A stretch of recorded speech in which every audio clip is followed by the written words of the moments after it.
kickstart the event, we have a special video message from Seattle, USA.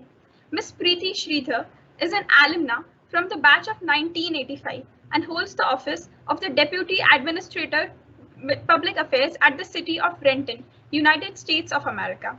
She has over 25 years of experience working in the public sector, from organizing Seattle visits of the former Vice President Al Gore that led to the production of An Inconvenient Truth to winning an Emmy Award and launching the career of Miss India America and working on international projects in Jordan on behalf of the USAID. Miss Preeti has had an exciting career. In 2017 and 19, she ran for Port Commission and made history by being the only woman of color in the 104-year-old history of the Port of Seattle to win the primary. She lives with her family in the greater Seattle area. Let's listen to her message.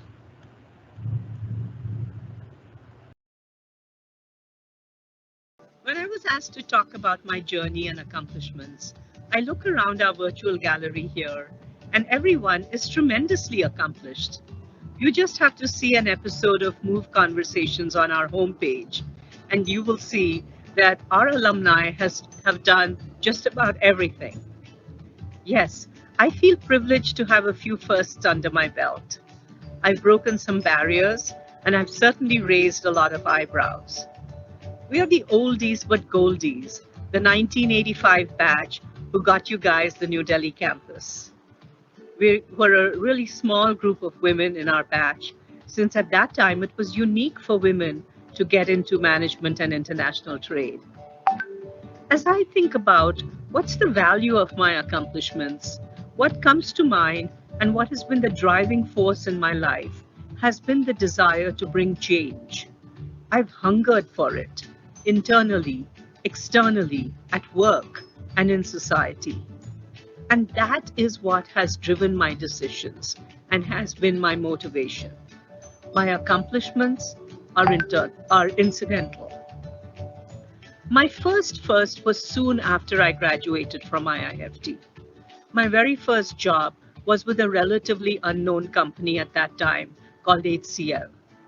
Out of 1,200 people nationwide, I was selected to be a part of a small group of 8 management trainees, and only 3 of us were women. We were told at HCL, and frankly other companies at that time, marketing is not the field for Indian women. I was told that if I want to be in management, I should get into finance or accounting. But I was hungry and wanted to change that. I wowed them with my sales pitch. Hey, we have this great Busy Bee desktop that uses an even better operating system than IBM's PC-DOS. It's called MS-DOS.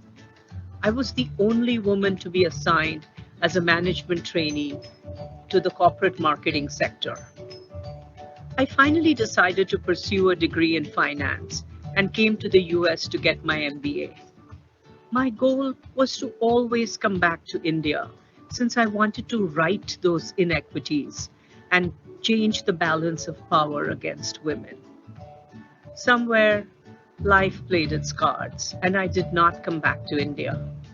Instead, I went to New York City, where I got a job in the environmental field.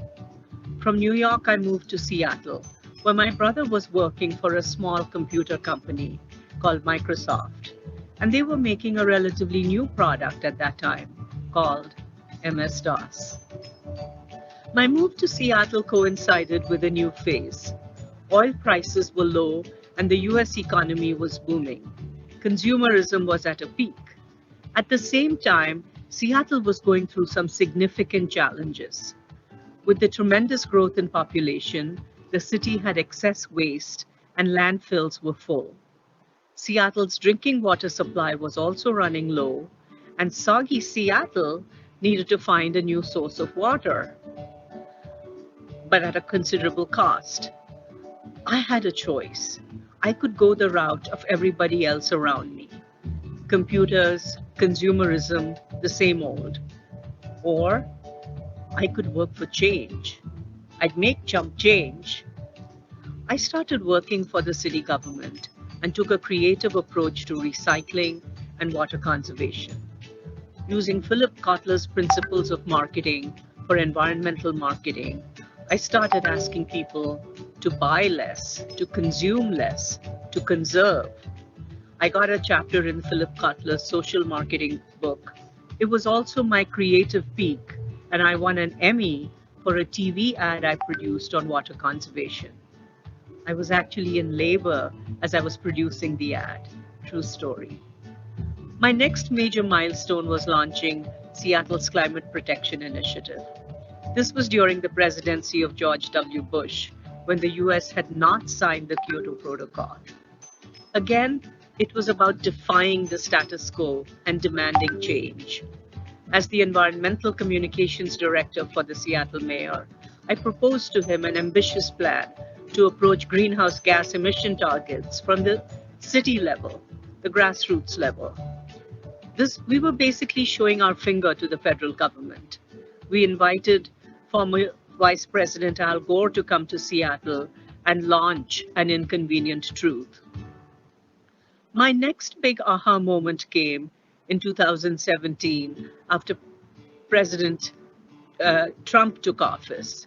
On January 27, 2017, Trump issued an executive order known as the Muslim ban, where he banned travel to US from 12 predominantly Muslim and African countries.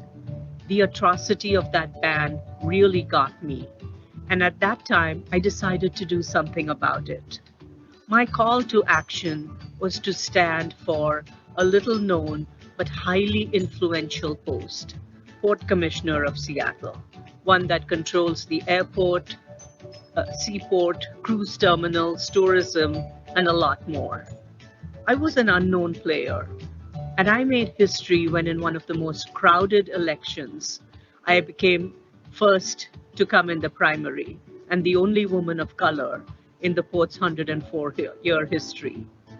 While I did not win the general election, I found myself making a name in local politics and the community.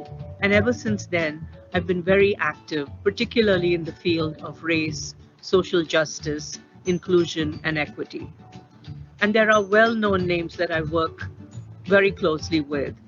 Pramila Jayapal, who's a congresswoman, Jay Inslee, who was one of the primary candidates in the presidential primaries. However, like I said in the beginning, it's not about what you've accomplished or who you know. Each and every one here has accomplished something great and is a hero, a history maker. I'm equally proud of my connections with my fellow classmates from IIFT as I am with Congresswoman Jayapal or former US presidential candidates. What my journey has taught me is be involved, don't be a spectator. And what we've all learned at IIFT, the greatest lesson of entrepreneurship. Are you willing to make change? Are you willing to embrace change rather than to run from it? And in the words of Mahatma Gandhi, be the change that you wish to see in the world. Thank you. With this lovely message from Ms. Sridhar, I once again welcome you all to Netritva and thank you for accepting our humble invitation and gracing the occasion with your presence.